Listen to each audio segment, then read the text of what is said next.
Wait up there. Here is an end at last of all privation. You've got your pay.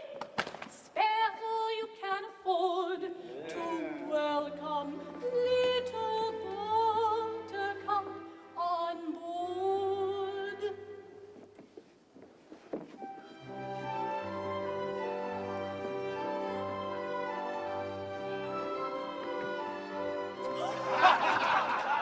I'm called Little Buttercup, dear Little Buttercup, though I could never tell why. But still I'm called Buttercup, poor little Buttercup, sweet little Buttercup I've snuff and a tobacco and excellent Jackie. I've scissors and watches and knives. I've ribbons and laces to set off the faces of the little young sweethearts and wives. I've twinkle and a toffee, I've tea and I've coffee, soft tommy and succulent chops. I've chickens and coolies and great bolognas and excellent peppermint drops. Then buy of your Buttercup, dear little Buttercup, sailors should never be shy. So buy of your Buttercup, poor little Buttercup, come of your Buttercup, boy.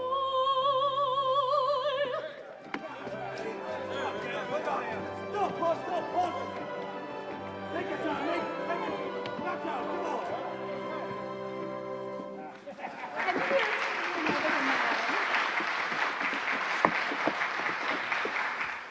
I, Little Buttercup, and well called. For you're the rosiest, the roundest, and the reddest beauty in all Spithead. Red am I, and round and rosy, maybe, for I have dissembled well. But, hark ye, my merry friend, has there ever thought that beneath a gay and frivolous exterior there may lurk a cankerworm which is slowly but surely eating its way into one's very heart? Never lost. I can't say I ever thought that. I've thought it often. You look like it. What's the matter with the man? Isn't he well? Oh, don't take no heed of him. That's only poor Dick Deadeye. I say it's a beast of a name, ain't it? It's not a nice name. And I'm ugly too, ain't I? You are certainly plain. And I'm three-cornered too, ain't I? You are rather triangular. That's it. I'm ugly and they hate me for it. For you all hate me, don't you? We do! Well, Dick, we wouldn't go to hurt any fellow creature's feelings. You can't expect a chap with such a name as Dick Deadeye to be a popular character now, can you? No. It's asking too much, ain't it? It is. From such a face and form as mine, the noblest sentiments sound like the black utterances of a depraved imagination. It is human nature. I'm resigned. But tell me, who's the youth whose faltering feet with difficulty bear him on his course? That is the smartest lad nor the fleet, Rafe Rackstraw. Rafe, that man! Remorse.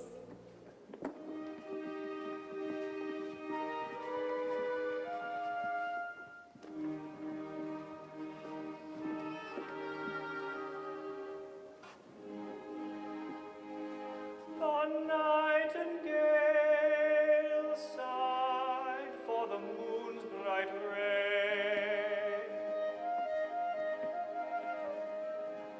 and told his tale in his own melodious way. He sang a well a day. He sang a well a day. The lowly vale for the mountain veil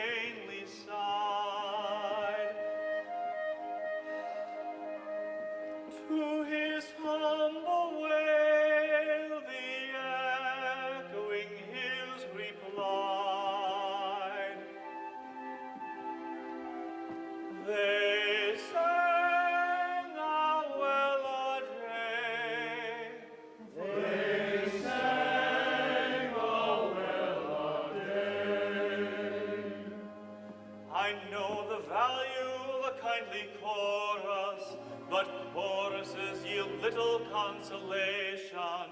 When we have pain and sorrow to before us, I love and love, alas, above my station. He loves and loves and loves above his station. Yes, yes, the lass is much above his station.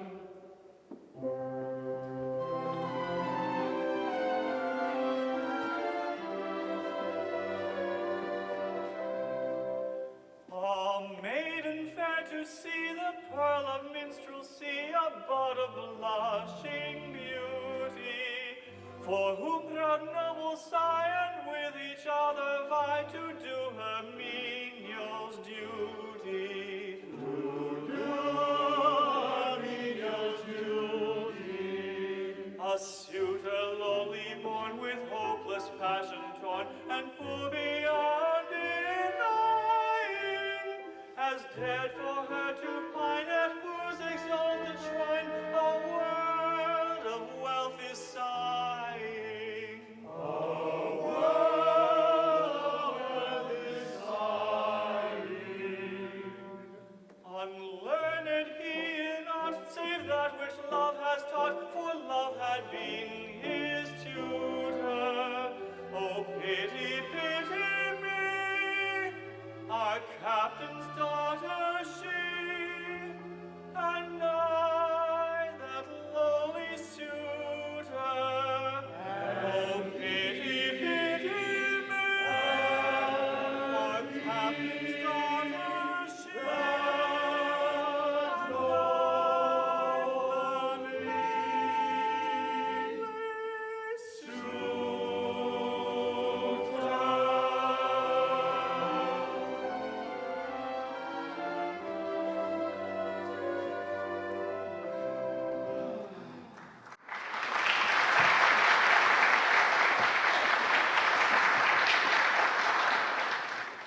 Ah, my poor lad, you've climbed too high. Our worthy captain's child won't have nothing to say to a poor chap like you, will she, lads? No, captain's daughters don't marry foremast hands. Shame! Shame! Dick, did I? Them sentiments of yours are a disgrace to our common nature.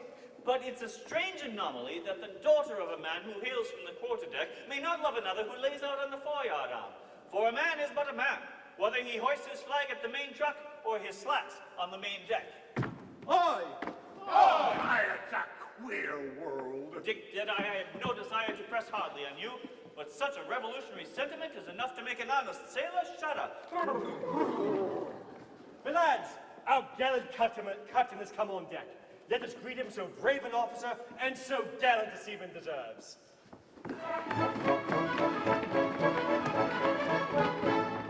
My gallant crew, good morning. Sir, good morning. I hope you're all quite well. Quite well. And you, sir? I am in reasonable health, and happy to meet you all once more. You do us proud, sir.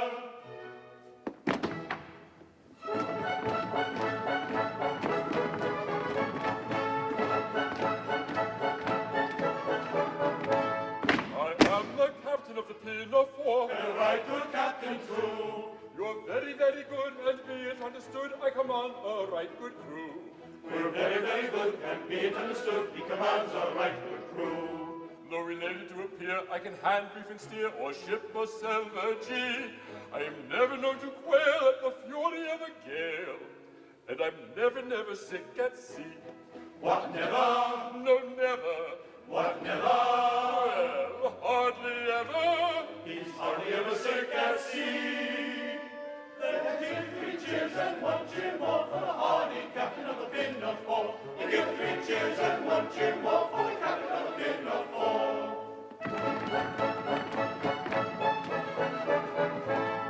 I do my best to satisfy you all. And with you we're quite content. You're exceedingly polite, and I think it only right to return the compliment.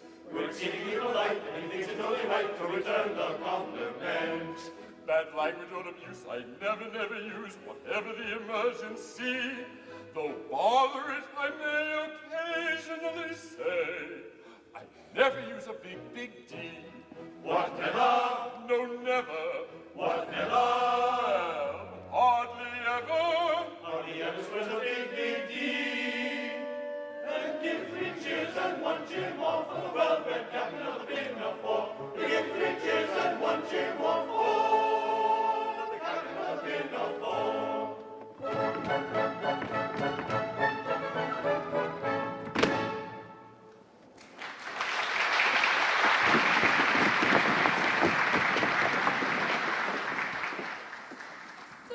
You are sad, the silent eloquence of yonder tear that trembles on your eyelash proclaims a sorrow far more deep than common.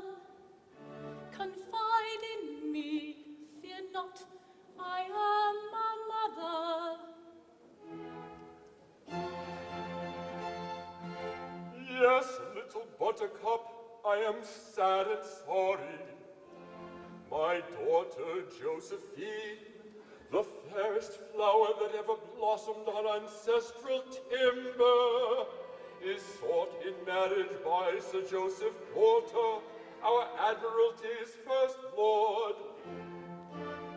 But for some reason, she does not seem to tackle kindly to it.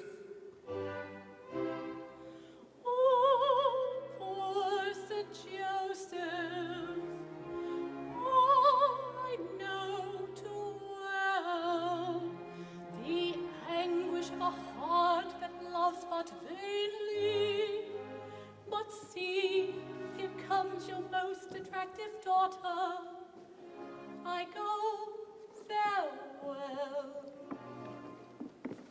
A plump and pleasing person.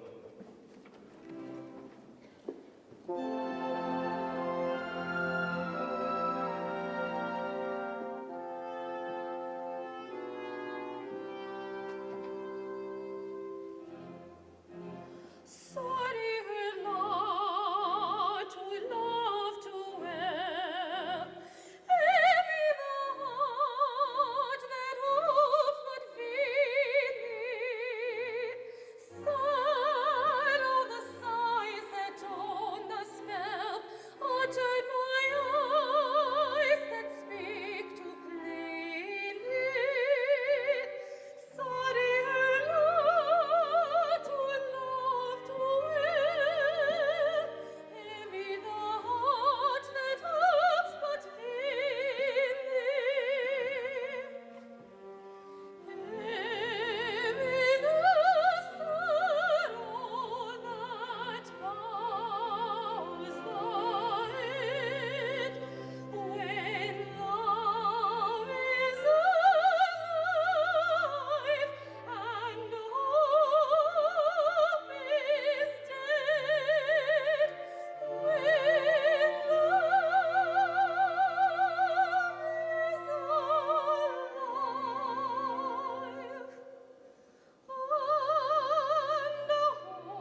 I grieve to see you are prey to melancholy. You should look your best today, for Sir Joseph Porter, KCB, will be here this afternoon to claim your promised hand. Ah, Father, your words cut me to the quick. I can esteem, reverence, venerate Sir Joseph, for he is a great and good man, but, oh, I cannot love him. My heart is already given. It is then as I feared. Given? And to whom? Not to some gilded lordling. Oh, no, Father. The object of my love is no lordling. Oh, pity me, for he is but a humble sailor on board your own ship. Impossible! Yes, it is true, too true.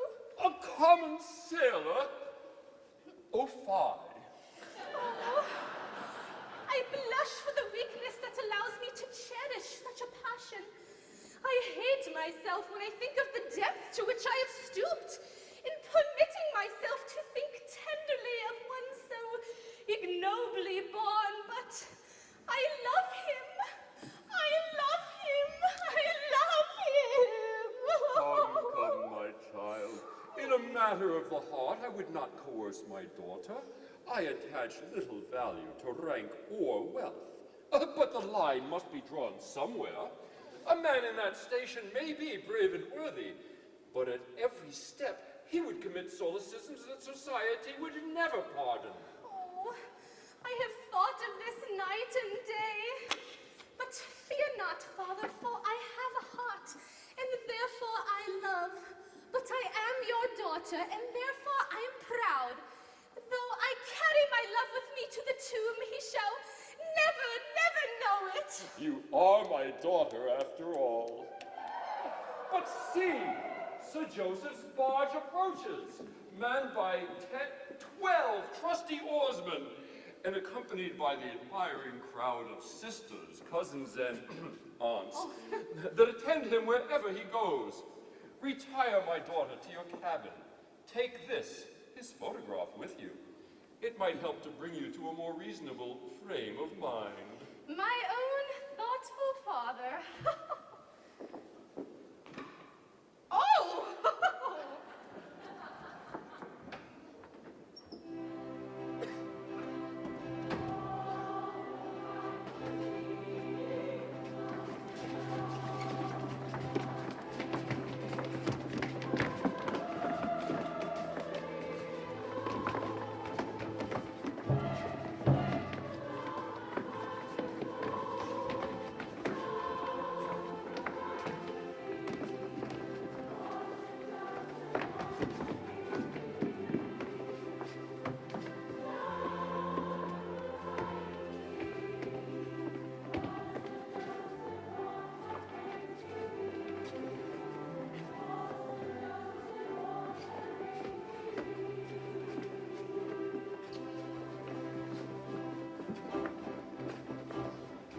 Joseph's barge is seen, and its crown of blushing beauty. We hope he'll find us clean, and attentive to our duty. We sail the ocean blue, and the saucy ships of beauty. We're sober men and true, and attentive to our duty. Sober men and true. We're sober men, and quite devoid of fear. In all the royal land, none are so smart as we are.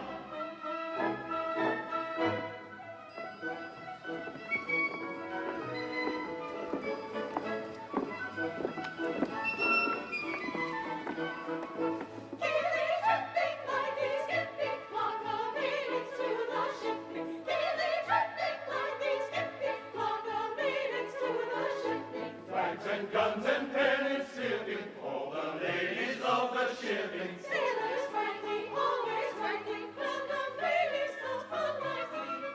Ladies who can smile so brightly, sailors welcome most politely, welcome most politely. Sailors friendly, always friendly, welcome ladies so politely. Ladies captains of those men, and waiting for your ship. It's all the royal men, and not so smart as she are. Sailors who can smile so brightly, sailors welcome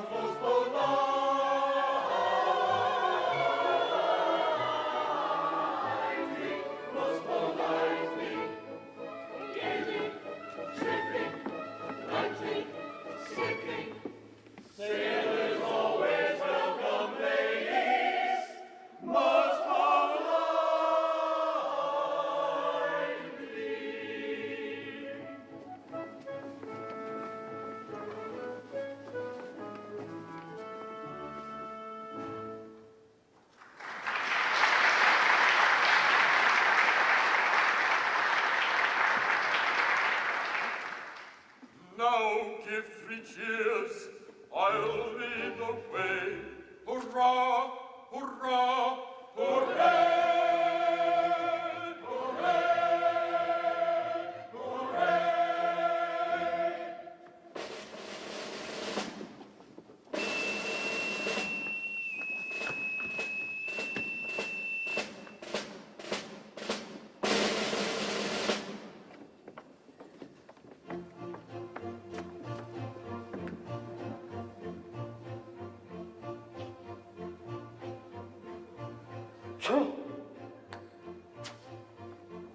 I am the monarch of the sea, the ruler of the Queen's Navy, whose praise Great Britain loudly chants. And we are his sisters and his cousins and his aunts. They are his sisters and his cousins and his aunts. His sisters and his cousins and his aunts. When at anchor here I ride, my bosom swells with pride, and I snap my fingers at the foeman's taunts. And so do his sisters and his cousins and his aunts. And so do his sisters and his cousins and his aunts. His sisters and his cousins and his aunts. But when the breezes blow, I generally go below and seek the seclusion that a cabin grants. And so do his sisters and his cousins and his aunts. And so do his sisters and his cousins and his aunts. And so do his sisters and his cousins and his aunts. His sisters and his cousins to the recognized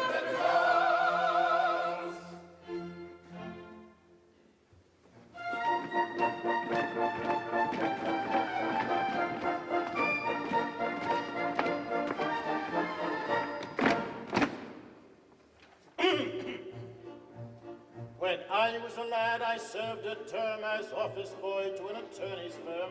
I cleaned the windows and I swept the floor, and I polished up the handle on the big front door. I polished up that handle so carefully that now I am the ruler of the Queen's Navy. He polished up the handle so carefully that now he is the ruler of the Queen's Navy.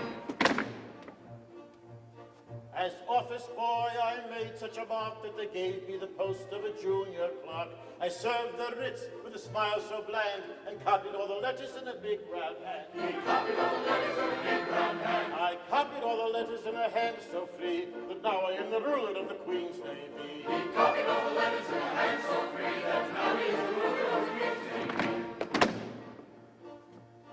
At serving writs I made such a name that an articled clerk I soon became. I wore clean collars and a brand new suit for the pass examination at the Institute. For the pass examination at the Institute. That pass examination did so well for me that now I am the ruler of the Queen's Navy. That pass examination did so well for me that now he is the ruler of the Queen's Navy. Of legal knowledge I acquired such a grip that they took me into the partnership. And that junior partnership, I ween, is the only ship I ever had seen. Was the only ship he ever had seen. But that kind of ship so suited me that now I am the ruler of the Queen's Navy. But that kind of ship so suited me that now he is the ruler of the Queen's Navy. I grew so rich that I was set by a pocket borough into Parliament.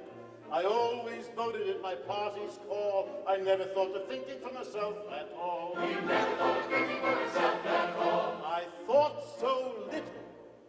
They rewarded me by making me the ruler of the Queen's Navy. He thought so little. They rewarded me by making him the ruler of the Queen's Navy.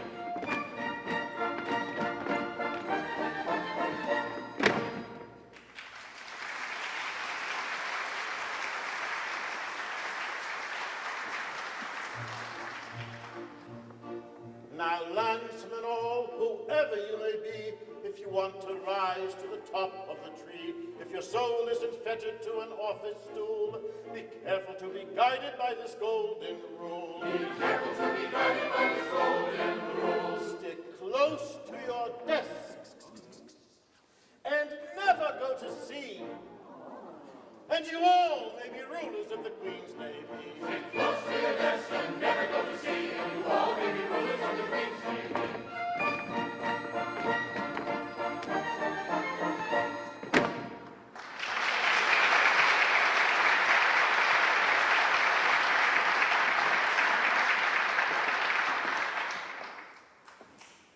You are remarkable. remarkably fine crew, Captain Corcoran. It is a fine crew, Sir Joseph.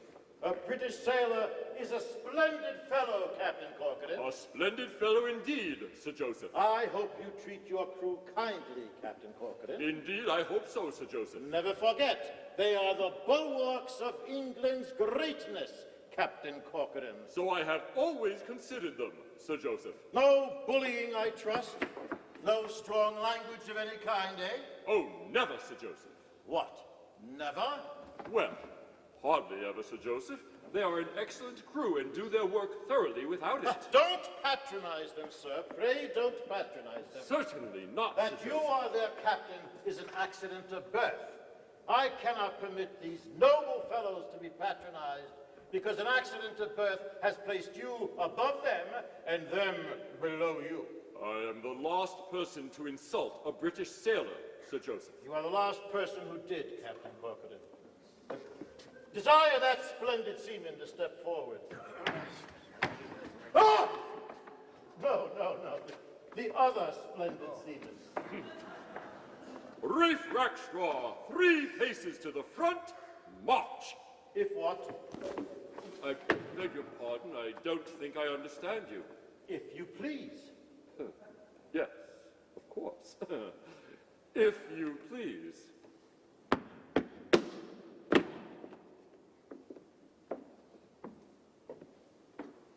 You are a fine fellow, Yes, Your Honor. and a top-rate seaman, I'll be bound. There's not a smarter topman in the Navy, Your Honor. Though I say it, who shouldn't? Oh, not at all, not at all. Proper self-respect, nothing more. Can you dance a hornpipe? No, Your Honor. Oh, pity. All sailors should dance hornpipes. No worry, I'll teach you one myself after dinner. Now tell me, don't be afraid. How does your captain treat you? A better captain don't walk the deck, Your Honor. Aye! That's good. It's good to hear you speak well of your commanding officer. I dare say he doesn't deserve it, but still it does you credit. Can you sing? I can a little, Your Honor. Then hum this. It is a song that I have composed for the use of the Royal Navy. It is designed to foster independence of thought and action in the lower branches of the service, and to teach the principle that a British sailor is any man's equal, excepting mine. Now, Captain Corcoran, a word with you in your cabin on a tender and sentimental subject. Aye, aye, Sir Joseph. Boatswain, in commemoration of this joyous occasion, see that extra grog is served out to ship's company at 7 bells. Beg pardon, if what, Your Honor? If what? I don't think I understand you. If you please, Your Honor. What? The gentleman is quite right. If you please. If you please.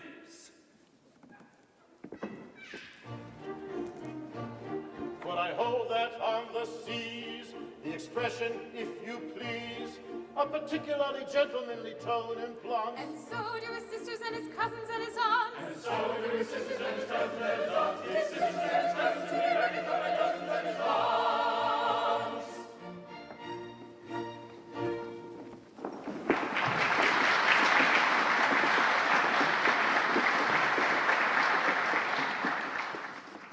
Sir Joseph's a true gentleman, courteous and considerate to the very humblest. True, bosun, but we are not the very humblest. Sir Joseph has explained our true position to us. As he says, a British seaman is any man's equal, excepting his. And if Sir Joseph says that, is it not our duty to believe him? Well spoke. Well spoke. You're on a wrong tack, and so is he. He means well, but he don't know. When people have to obey other people's orders, equality's out of the question. Horrible! Horrible! Dick, did I? If you go to infuriate this here ship's company too far, I won't answer to being able to hold them in. I'm shocked, that's what I am. Shocked. Messmates, my mind's made up. I'll speak to the captain's daughter and tell her like an honest man of the honest love I have for her. Is not my love as good as another's? Aye! Is not my heart as true as another's? Aye! Have I not hands and eyes and ears and limbs like another? Aye! True, I lack birth. You've a berth on board this very ship. Well said, I had forgotten that. Messmates, what do you say? Do you approve my determination? We do! I don't. What is to be done with this here hopeless chap? Let us sing him the song that Sir Joseph has kindly composed for us. Perhaps it will bring this here miserable creature to a proper state of mind. Don't sing! Don't sing!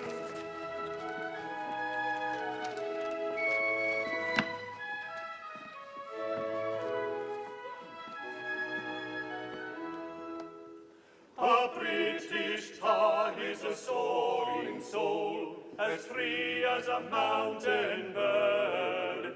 His energetic fist should be ready to resist a dictatorial word. His nose should hang, and his lip should curl, his cheek should flame, and his brow should frown, his bosom should heave, and his heart should glow, and his fist be ever ready for a knock.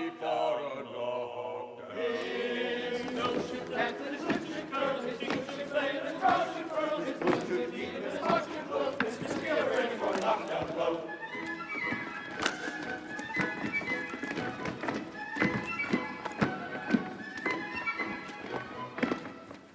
His eyes should flash with an inborn fire, his brow with scorn be wrong.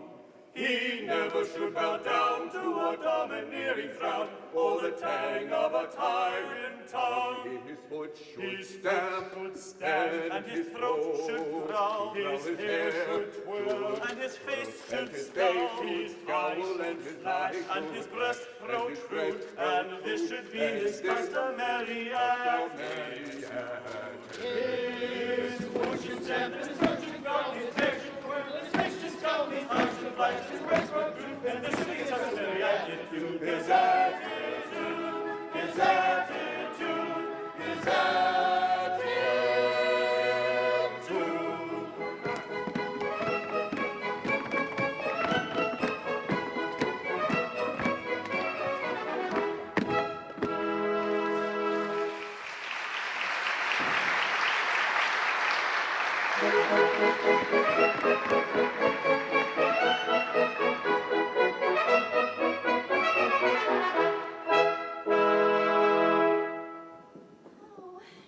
It is useless.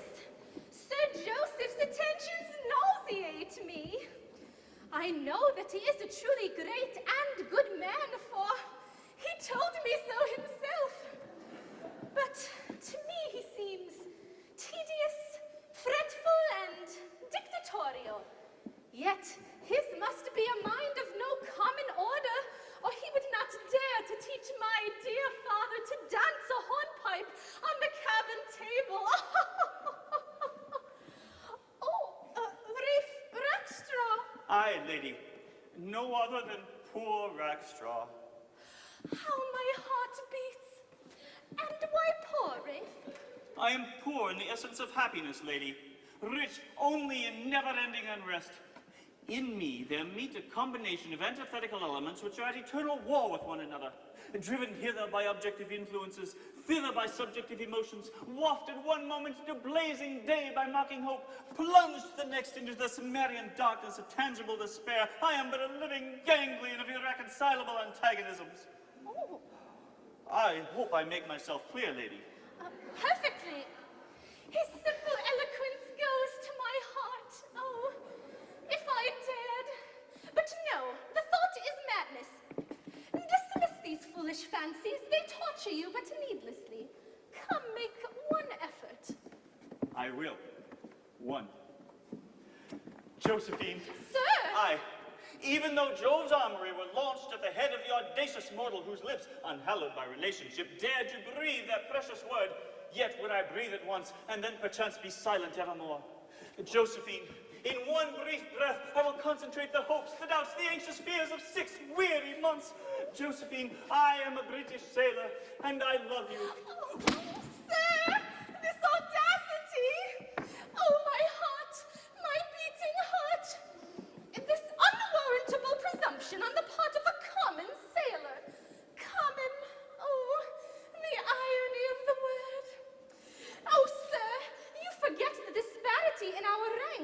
I forget nothing, haughty lady. I love you desperately. My life is in your hand. I lay it at your feet. Give me hope, and what I lack in education and polite accomplishments, that I will endeavor to acquire. Drive me to despair, and in death alone I shall look for consolation. I am proud and cannot stoop to implore. I am proud. I have spoken, and I wait your word. You shall not wait long. Your proffered love I heartily reject. Go, sir, and learn to cast your eyes on some village maiden in your own poor rank. They should be lowered before your captain's daughter.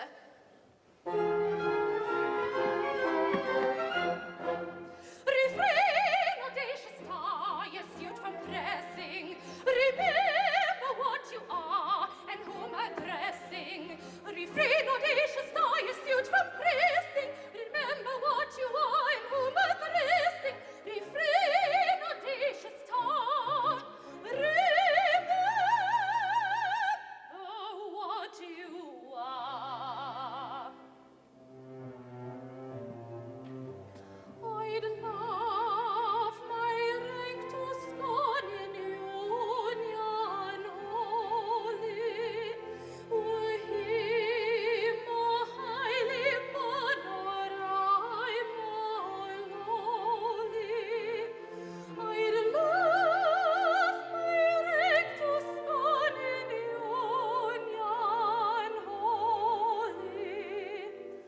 Were he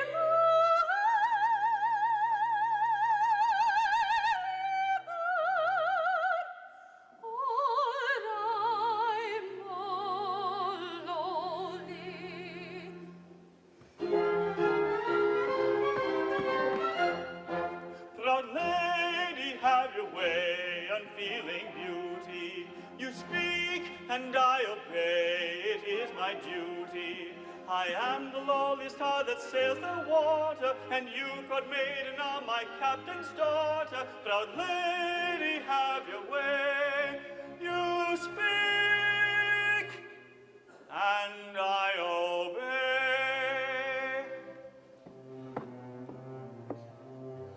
My heart with anguish torn bows down before her. She laughs my love to scorn, yet I adore her. My heart with anguish torn bows down before her. She laughs my love to scorn, yet I adore her. Refrain, audacious star, your suit from pressing. Proud lady, have your way, unfeeling beauty. My I'd love my rank to scorn bows in down union before holy. her. She He loves my love highly to born, scorn, yet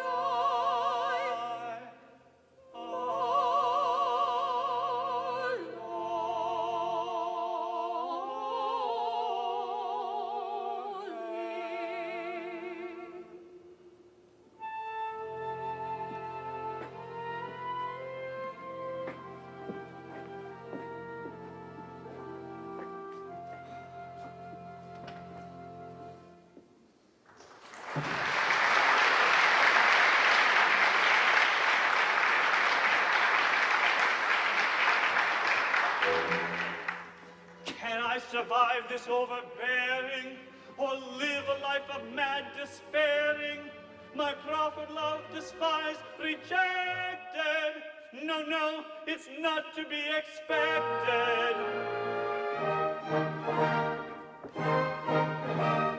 Messmates ahoy, come here, come here.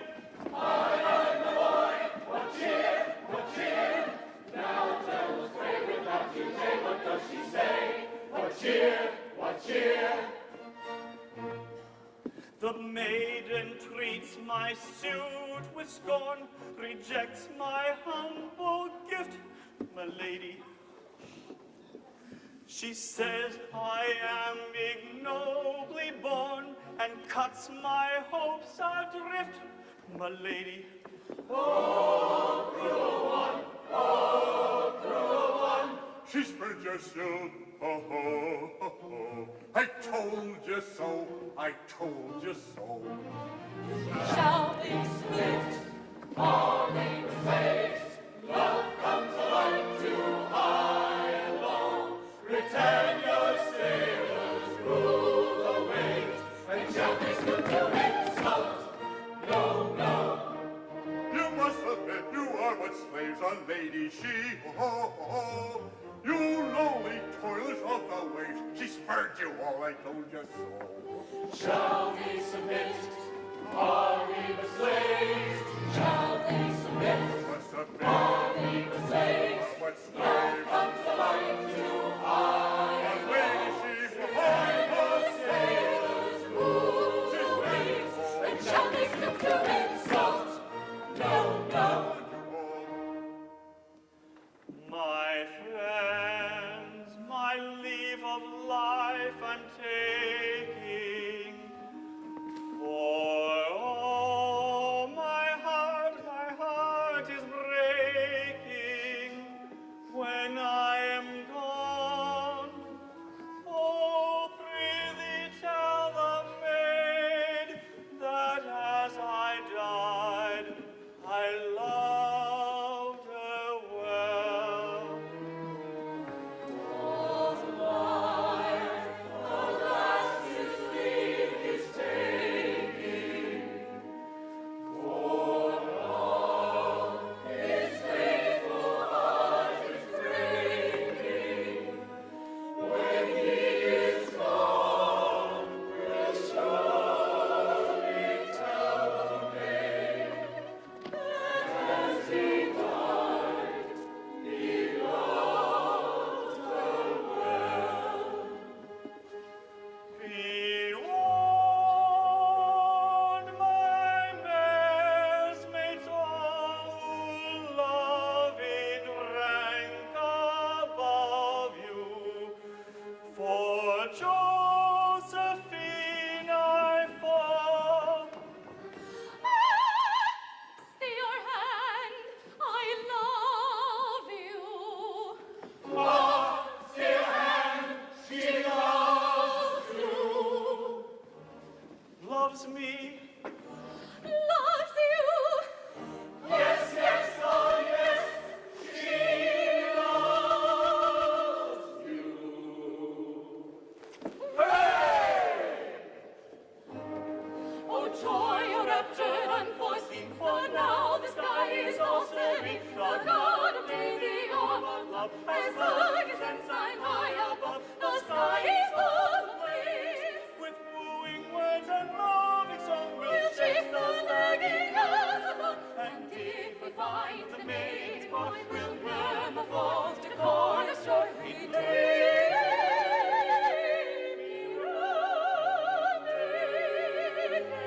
he thinks he's won his Josephine, but though the sky is now serene, a frowning thunderbolt above may end their ill-assorted love, which now is all ablaze.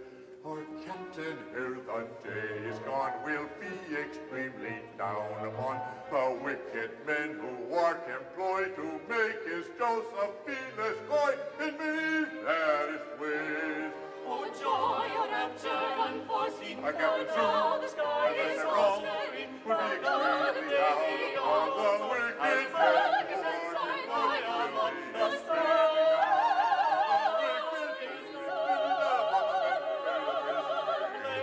is all ablaze.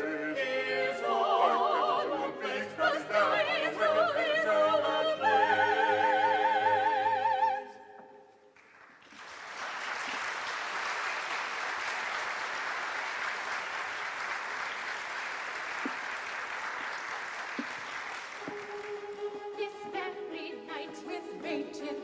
and muffled all. Without a light, as still as death, We'll steal ashore, our clergyman, shall make us one at 10:30.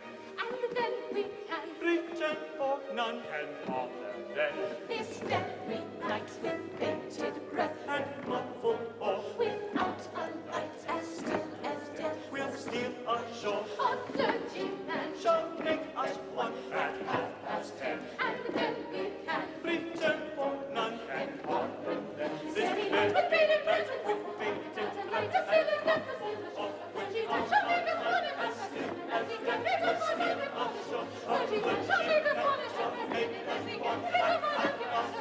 This very night with bated breath and muffled all, without a light, as still as death, as still as sure. A clergyman shall make us one at 10:30, and then we can pretend for none. None!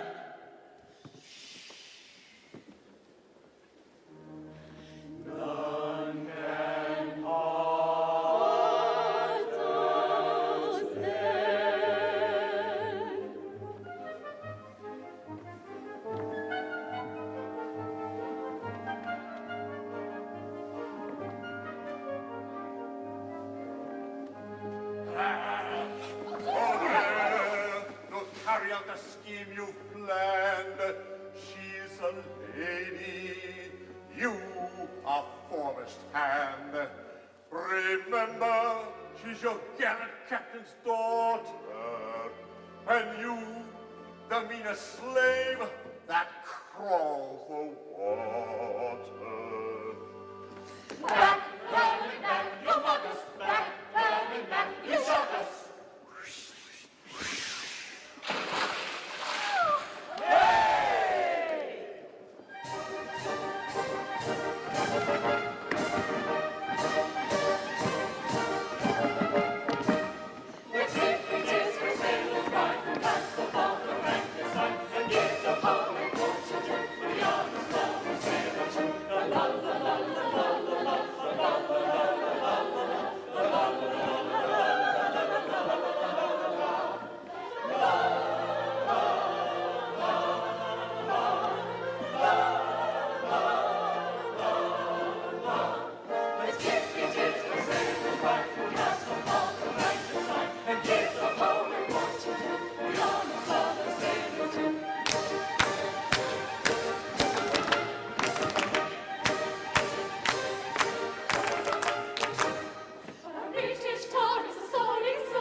at sevens, I have lived hitherto,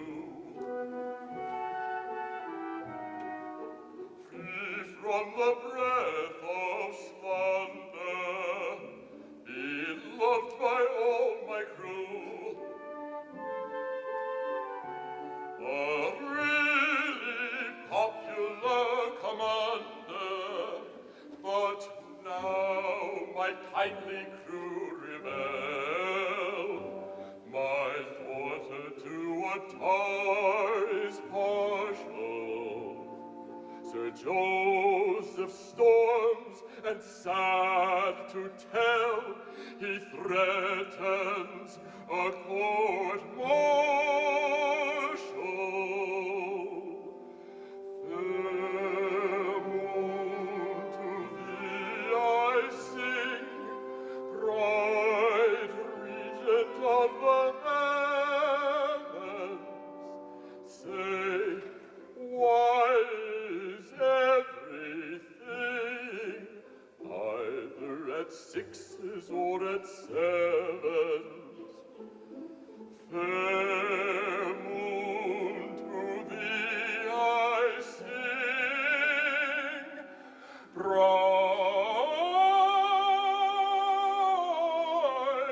regent of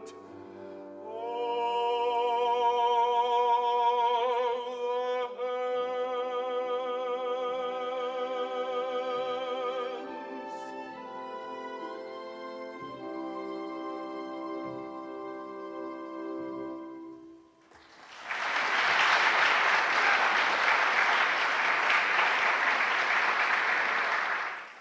How sweetly he carols forth his melody to the unconscious moon.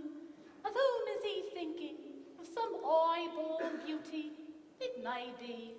Who is poor little Buttercup that she should expect his glance to fall on one so lowly? And yet, if he knew, if he only knew! Ah, little Buttercup, still on board? That is not quite right, little one. It would have been more respectable to have gone on shore at dusk. True, dear Captain, but the recollection of your sad, pale face seemed to chain me to the ship. I would fain see you smile before I go. Ah, little Buttercup, I fear it will be long before I recover my accustomed cheerfulness, for misfortunes crowd upon me, and all my old friends seem to have turned against me. Oh, no, do not say all, dear Captain. That run just to one at least. True, for you are staunch to me. If ever I gave my heart again, methinks it would be to such an one as this. I am touched to the heart by your innocent regard for me, and, were we differently situated, I think I could have returned it. As it is, I fear I can never be more to you than a friend. Ah, I understand. You hold aloof from me because you are rich and lofty, and I poor and lowly. But take care, the poor bumbled woman has gypsy blood in her veins, and she can read destiny. Destinies? There is a change in store for you. A change? Ah, be prepared.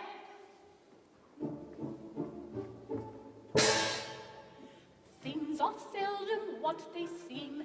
Skim milk masquerades as cream.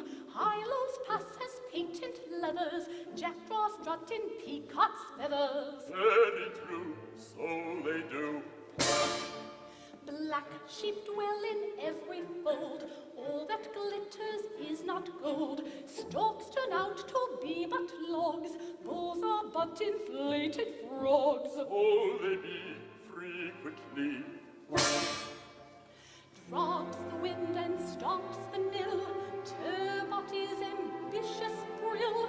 Gild the farthing if you will. Yet it is a farthing still. Yes, I know, that is so. Though to catch her drift I'm striving. It is shady, it is shady. I don't see it what you're driving, mystic lady, mystic lady. Stand conditions only stealing, that the mystic lady is dealing in oracular revealing. Yes, I know. That is so. Though I'm anything but clever, I could talk like that forever. Once a cat was killed by care, only brave deserve the fair. Very true, so they do. Wink is often good as nod, spoils the child who spares the rod. Thirsty lambs run foxy dangers, dogs are found in many mangers. Frequently, I agree. Paw of cat the chestnut snatches, worn out garments show new patches. Only count the kick that hatches, men are grown up catty catches. Yes, I know, that is so. Though to catch my dwarf he's driving, I'll dissemble, I'll dissemble. When he sees at what I'm driving, let him tremble, let him tremble. The mystic tone you borrow, I shall learn the truth with sorrow. Here today and gone tomorrow. Yes, I know. That is so.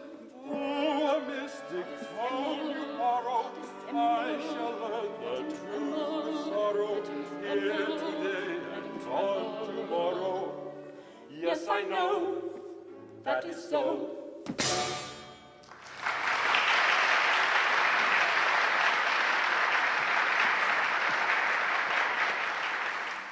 Incomprehensible as her utterances are, I nevertheless feel that they are dictated by a sincere regard for me.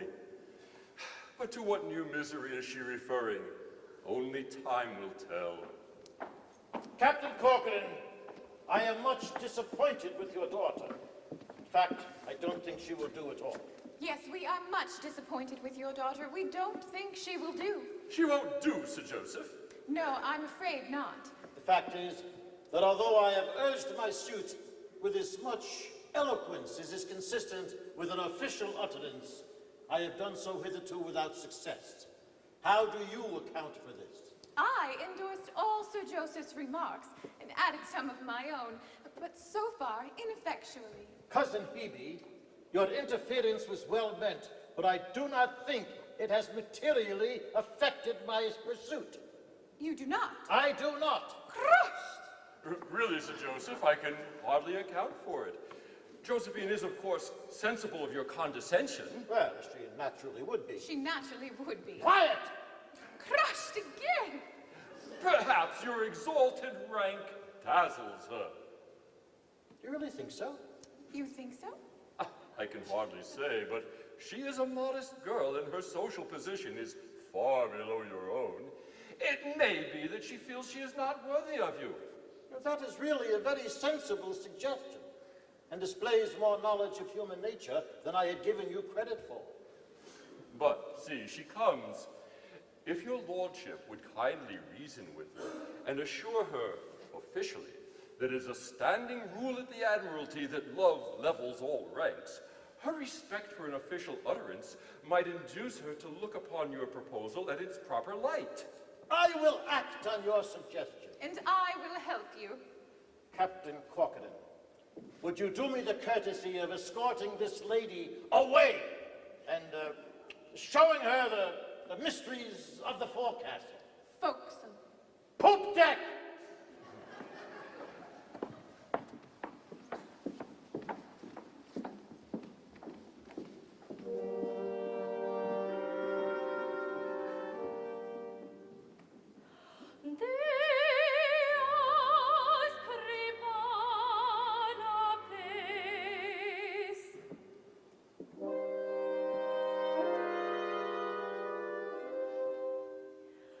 My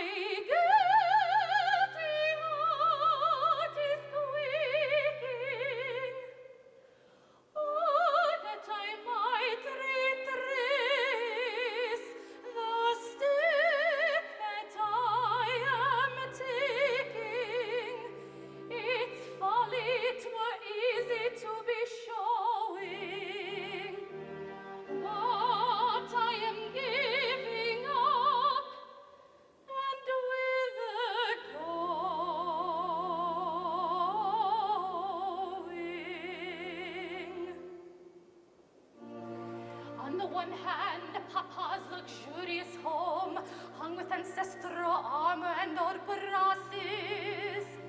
Carved oak and tapestry from distant Rome, rare blue and white Venetian finger glasses, rich oriental rugs, luxurious sofa pillows, and everything that isn't old from Gillows.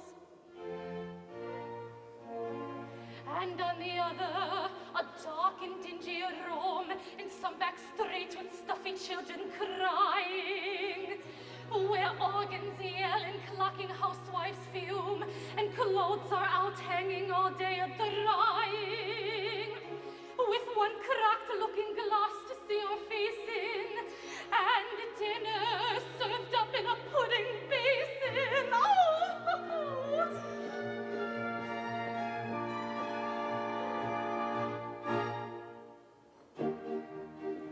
A simple sailor, unlettered and unknown, who toils for bread from early morn till half the night has flown, till half the night has flown. No golden rank can he impart, no wealth of house or land, no fortune save his trusty heart, and on his brow right hand, his trusty heart and brow right hand. And yet is wondrous fair that love for once so passing rare, so peerless in his manly beauty, were little else than solemn duty, were little else than solemn duty.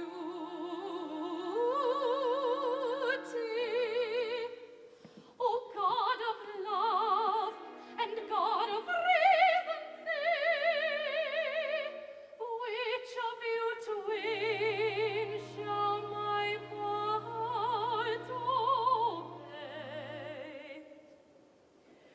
A simple sailor, born, unlettered and unknown, no golden rank can he impart, no wealth of house or land, no fortune save his trusty heart, and on his brow right hand, his trusty heart and right hand.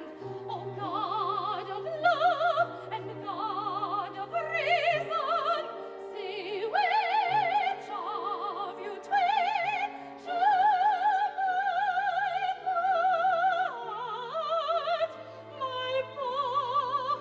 heart obey?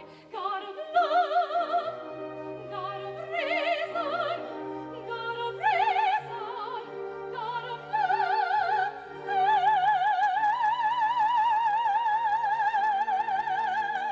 which shall my heart obey? O God of love and God of reason, say, O God of love and God of reason, say, which of you twain shall my heart obey? My heart obey. Which shall my heart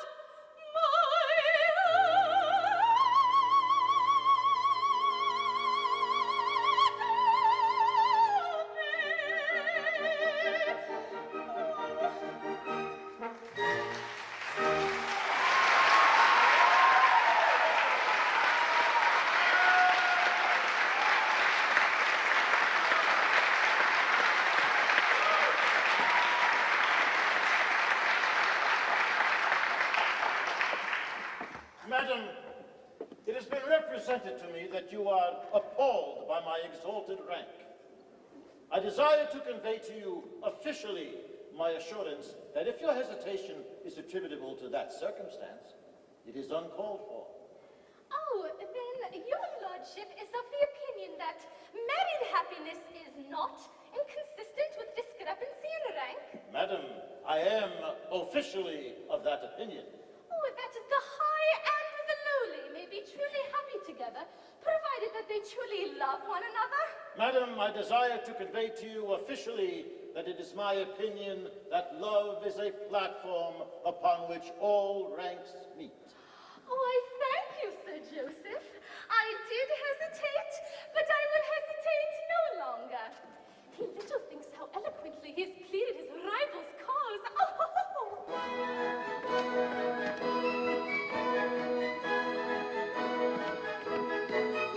Never mind the why and wherefore, love can level ranks, and therefore, though his lordship's station's mighty, though stupendous be his brain, though her tastes are mean and flighty, and her fortune poor and plain.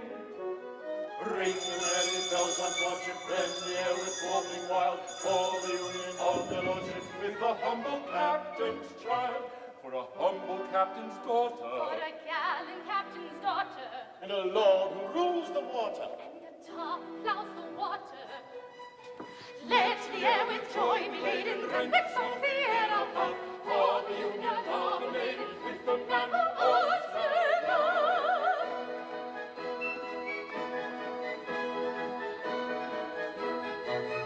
Never mind the why and wherefore, love can level ranks, and therefore, though your nautical relation in my set would scarcely pass, though you occupy a station in the lower middle class. Ring the merry bells on worship, rend the air with warbling wild, for the union of the lordship with a humble captain's child. for a humble captain's daughter, For a gallant captain's daughter, And a lord who rules the water. and the tar who plows the water. Let the air with joy be laden, and with songs the air above, for the union of the maiden with the man who owns her love.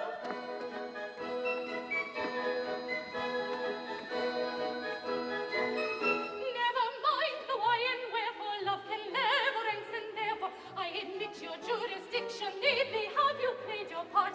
You have carried firm conviction to my hesitating heart.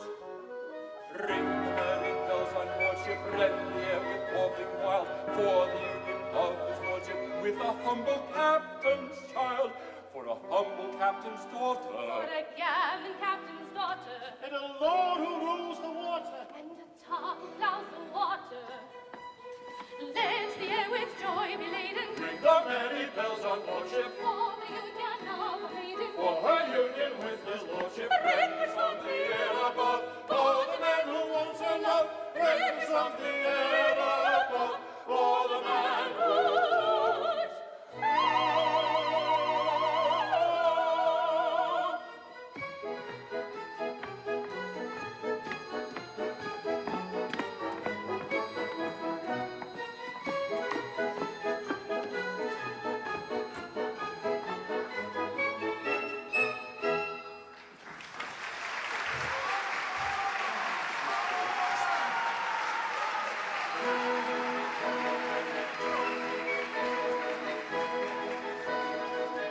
Never mind the why and wherefore, love can level ranks, and therefore I admit your jurisdiction. Deeply have you played your part. You have carried firm conviction to my hesitating heart. Ring the merry bells on worship, rend the air with warbling wild, for the union of his lordship with a humble captain's child, for a humble captain's For daughter. a gallant captain's daughter, And a lord who rules the water. and the tar who plows the water. Let the air with joy be laden, Ring the merry bells on worship, for the union of a maiden. her union with his lordship. Ring the song the air above, for the man who wants her love. Ring the song the air above, for the man who wants her love.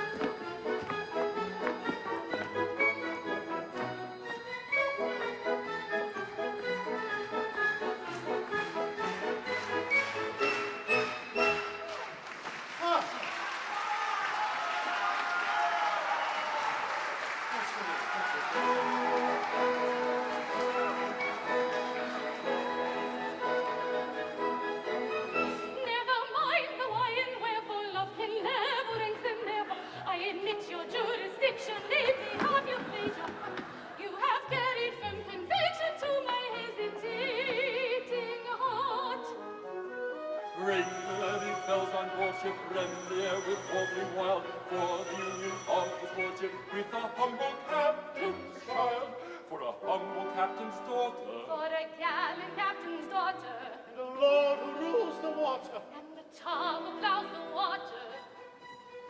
Let the air with joy be laden, No merry bells on courtship, for the union of a maiden. for her union with his lordship, The ribbons from the air above, for the man who wants her love, The ribbons from the air above, for the man who wants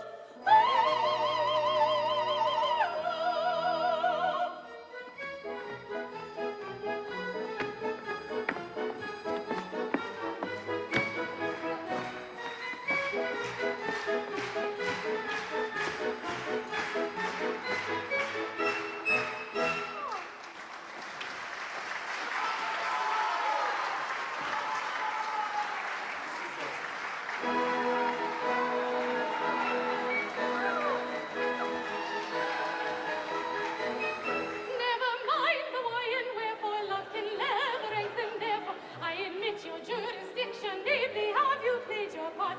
You have carried firm conviction to my hesitating heart.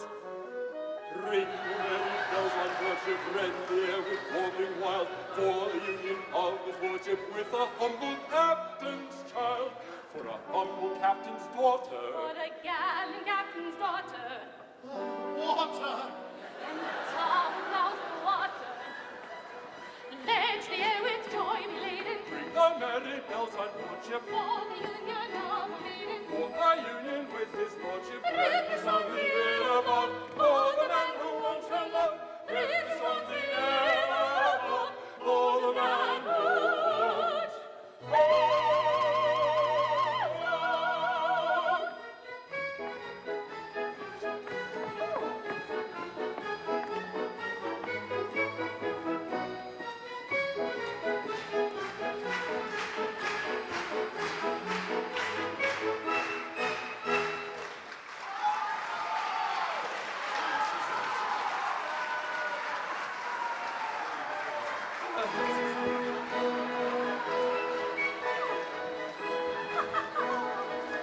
Never mind the why and wherefore, love can never lengthen, therefore I admit your jurisdiction, deeply have you played your part. You have carried firm conviction to my hesitating heart. ring merry bells on boardship, rend the air with warbling wild, for the union of his lordship with a humble captain's child, for a humble captain's daughter. For a gallant captain's daughter, and the tar who plows the water. Let the air with joy be laden, Ring the merry bells on boardship, for the union of a maiden. for her union with his lordship, ribbons on the air above, for the man who wants her love, ribbons on the air above, for the man who wants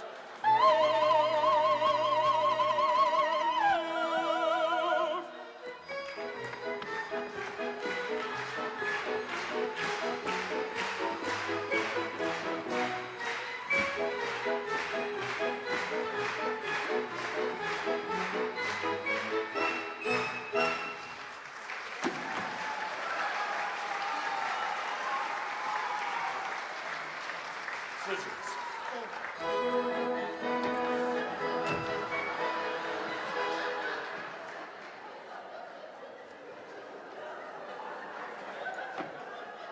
Sir Joseph.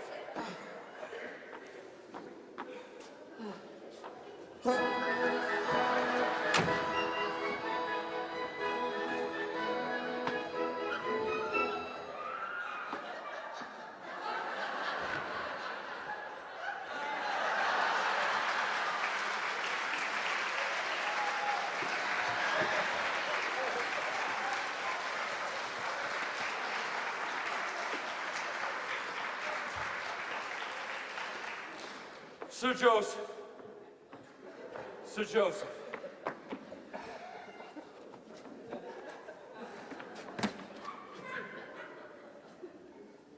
Sir Joseph, I can hardly express to you my delight at the happy outcome of your eloquence. Your argument was unanswerable. Captain Corcoran, it is one of the most pleasant circumstances in this great and glorious country that official utterances are invariably regarded as unanswerable. At last, my fond hopes are to be crowned. My only child to be the bride of a cabinet minister. The prospect is Elysian. Captain! You here? Don't. Don't shrink from me, Captain. I've been pleasant to look at, and my name's agin me.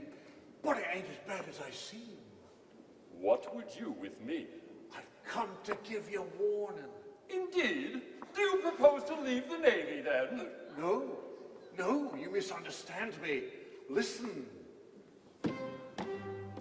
Kind Captain, I've important information. Sing hey, the kind commander that you are, about a certain intimate relation. Sing hey, the merry maiden and the tar.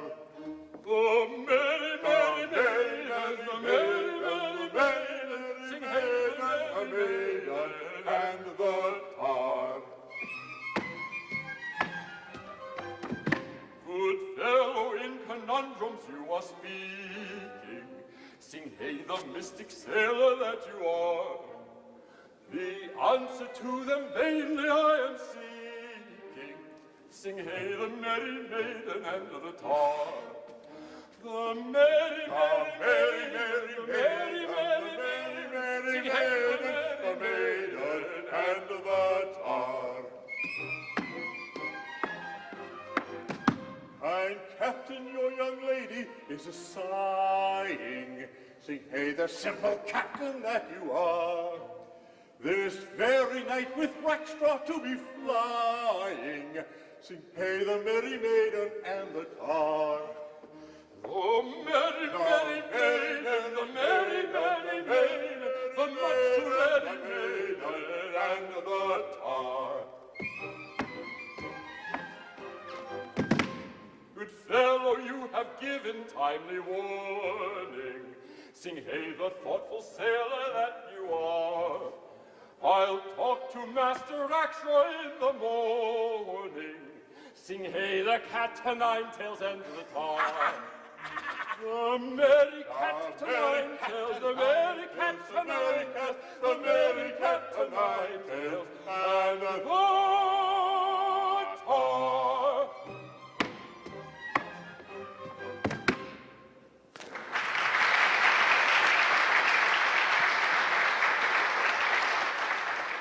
Dick Deadeye, I thank you for your warning. I will at once take means to arrest their flight. This boat cloak will afford me ample disguise. So... They're foiled! Foiled! Foiled!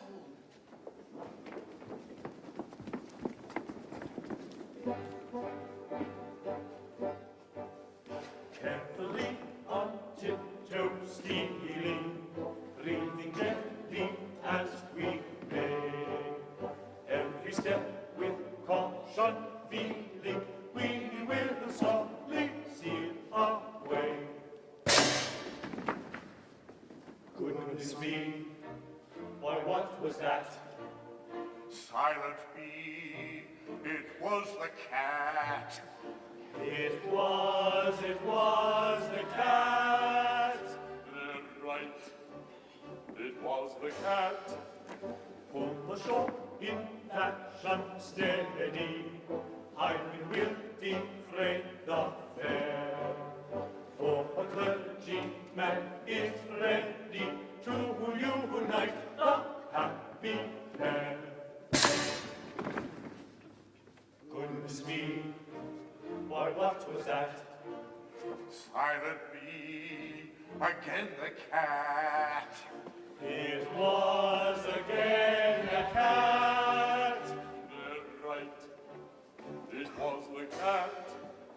Every step with caution feeling, we will softly steal away. Every step with caution feeling, we will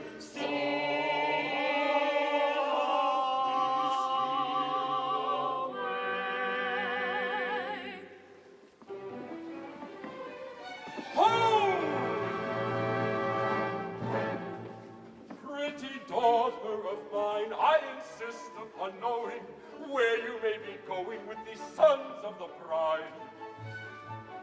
For my excellent crew, though foes they could company, are scarcely fit company, dear daughter, for you.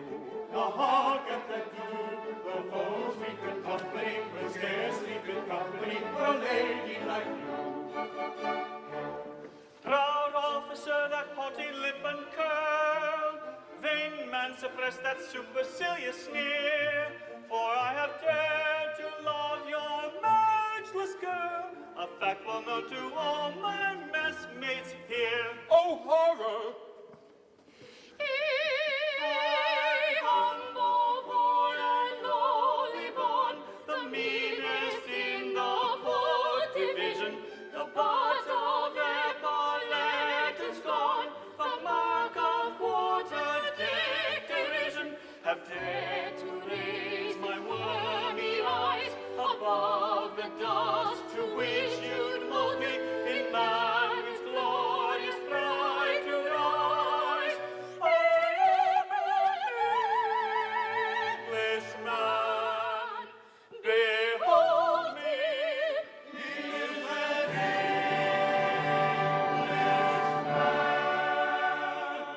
He is an Englishman,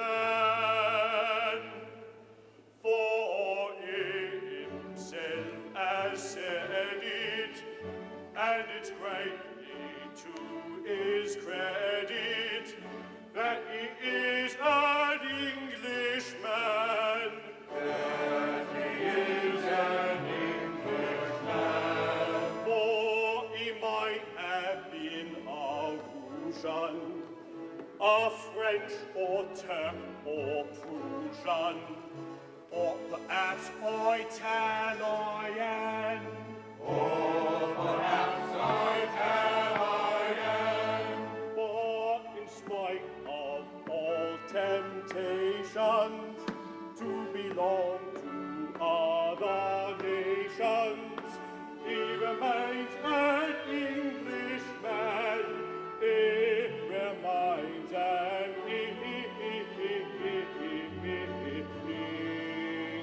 Englishman. For in spite of all temptations to belong to other nations, he remains an Englishman. He remains an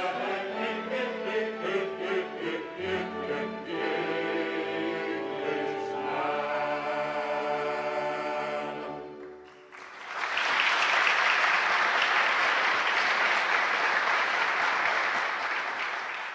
In uttering a reprobation to any British tar, I tried to speak with moderation, but you have gone too far. I'm very sorry to disparage a humble foremast lad, but to seek your captain's child in marriage, why, dammy, it's too bad. Yes, dammy, it's too bad. Yes, dammy, it's too bad. Did you hear him? Did you hear him? Oh, the monster, oh, the beast. Don't go near him. Don't go near him. He is swearing. He is swearing. My pain and my distress, I find it is not easy to express. My amazement, my surprise, you may learn from the expression of my eyes. My lord, one word. The facts are not before you. The word was injudicious, I allow. But hear my explanation, I implore you, and you will be indignant too, I vow. I will hear of no defense. Attempt none if you're sensible. That word of evil sense is wholly indefensible. Go, ribald, get ye hence to your cabin with celerity. This is the consequence of ill-advised prosperity. This is the consequence of ill-advised asperity. teach you all ere long to refrain from language strong. For I haven't any sympathy with ill-bred tongues. No more have his sisters, nor his cousins, nor his aunts. No more have his sisters, nor his cousins, nor his aunts. No more have his sisters, nor his cousins, nor his aunts. His sisters nor his cousins will be reckoned up by dozens and his aunts. For he is an Englishman. For he himself has said it, and it greatly to his credit that he is an Englishman. That he is an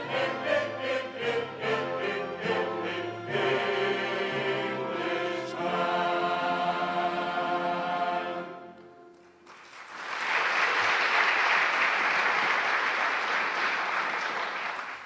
Now tell me, my fine fellow, for you are a fine fellow, Yes, Your Honor. You are all very fine fellows. Yes, milady. Yes, my lady. how came your captain to so forget himself? I am sure that you had given him no cause for alarm. Please, Your Honor, it was thus wise. You see, I'm only a topman, a mere foremast hand. Oh, don't say that. Your position as a topman is a very exalted one. Well, Your Honor, love burns as brightly in the forecastle as it does on the quarterdeck. Quite. And Josephine is the fairest bud that ever blossomed upon the tree of a poor fellow's wildest hopes. Oh, darling!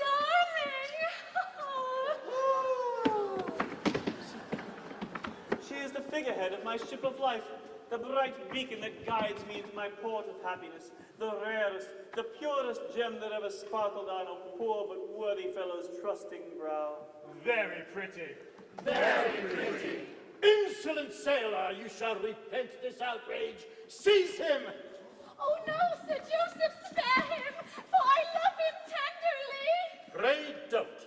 I will teach this insolent mariner to tame his affections. Have you such a thing as a dungeon on board? They have! Then load him with chains and take him there at once.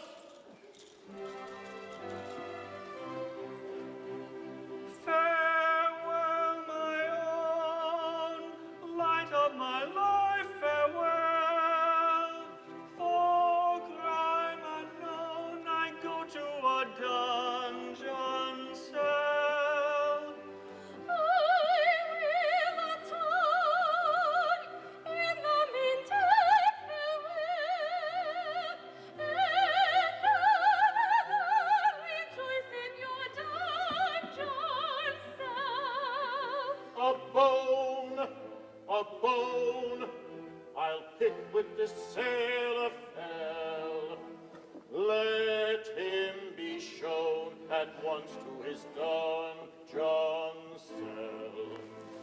He'll hear no tone of the maiden he loves so well. No telephone communicates with his cell.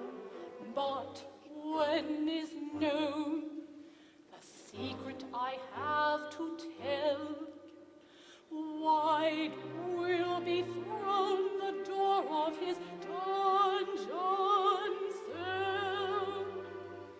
Fill him with joy, like the midnight farewell. For time and joy he goes to a dungeon,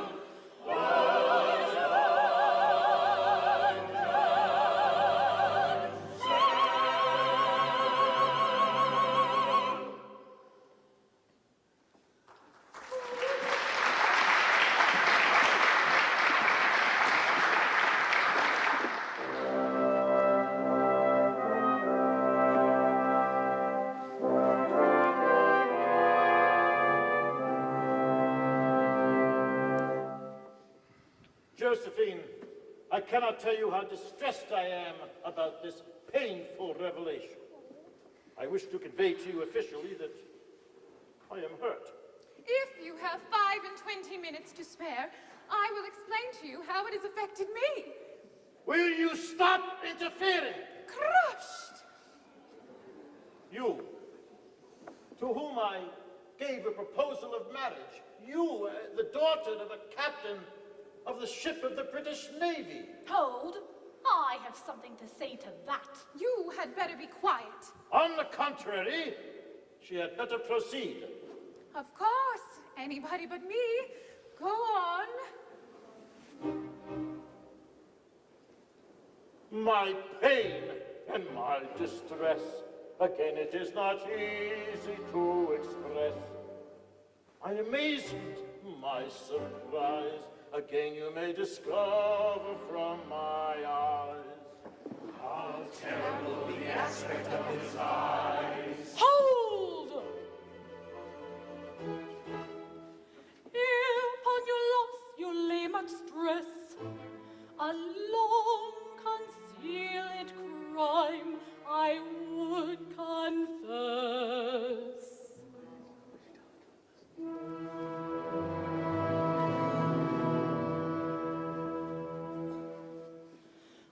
Many years ago, when I was young and charming, as some of you may know, I practiced baby farming. Now this is most alarming. When she was young and charming, she practiced baby farming. Many years ago. Two tender babes I nursed. One was of low condition, the other upper crust, a regular patrician. Now this is the position. One was of low condition, the other a patrician. So many years ago.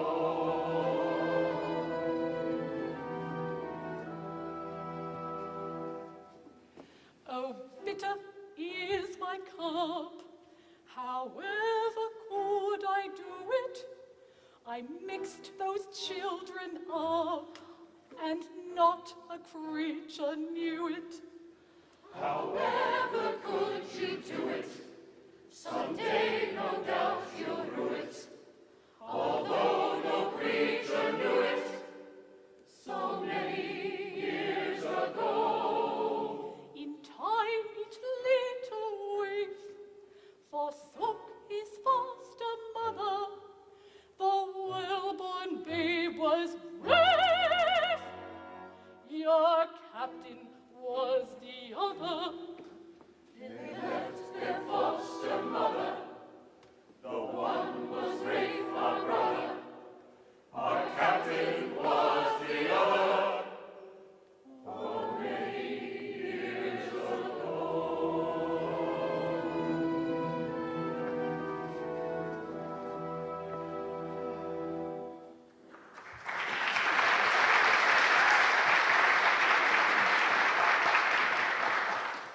Then I am to understand that Captain Corcoran and Rafe were exchanged in childhood's happy hours, and that Rafe is really the captain, and the captain is Rafe? That is the idea I intended to convey, officially. And very well you have conveyed it, Miss Buttercup. Aye, aye, Your Honor. Dear me, let them appear before me at once.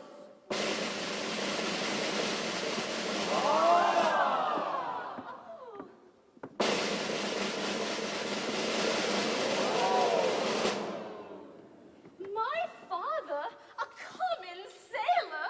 It is odd, is it not, my dear? This is a very singular occurrence. I congratulate you both. Captain, desire that splendid seaman to step forward. Corcoran, 3 paces to the front. March! If what? I don't understand. If you please. What? The gentleman is perfectly right. If you please. Oh, if you please.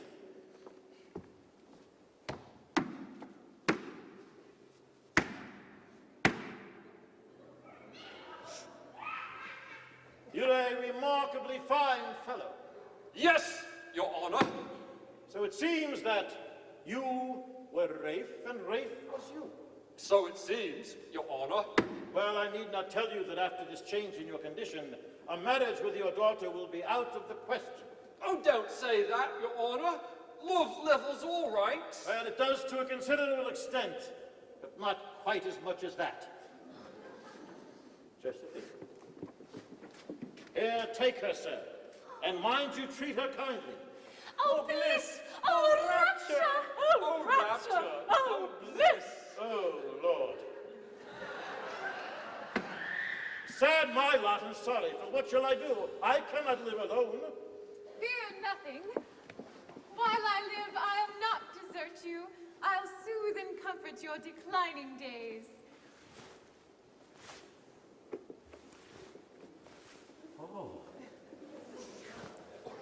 Oh, don't do that. Yes, indeed, but I'd rather. Oh, very well then. Tomorrow morn our vows shall all be plighted. Three loving couples on the same day united. Hooray!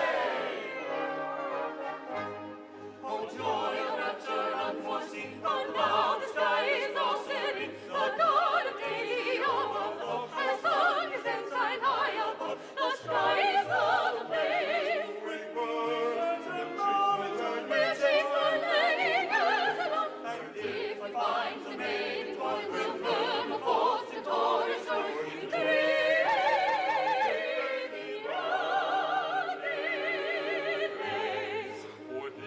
Captain of the Pinafore, and a right good captain too. And though before my fall I was captain of you all, I'm a member of the crew. And though before his fall he was captain of us all, he is a member of the crew. I shall marry with a wife in my humble rank of life, and you my own are she. I may wander to and fro, but wherever I may go, I shall never be untrue to thee. What, never? No, never. What, never? I'll hardly ever be untrue to thee. Then give 3 cheers and 1 cheer more for the former captain of the Pinafore. Then give 3 cheers and 1 cheer more for the captain of the Pinafore. For he loves little Buttercup, dear little Buttercup, though I could never tell why. But still he loves Buttercup, poor little Buttercup, sweet little Buttercup I. For he loves little Buttercup, dear little Buttercup, though I could never tell why. But still he loves Buttercup, dear little Buttercup, sweet little Buttercup I. I am the monarch of the sea, and when I've married thee, I'll be true to the devotion that my love implants. Then goodbye to your sisters and your cousins and your aunts, especially your cousins who you reckon them by dozens. Say goodbye to your sisters and your cousins and your aunts, Especially your cousins who you reckon all by dozens and your aunts. For he is an Englishman, for he himself has said it, and is greatly to his credit that he is an Englishman, that he is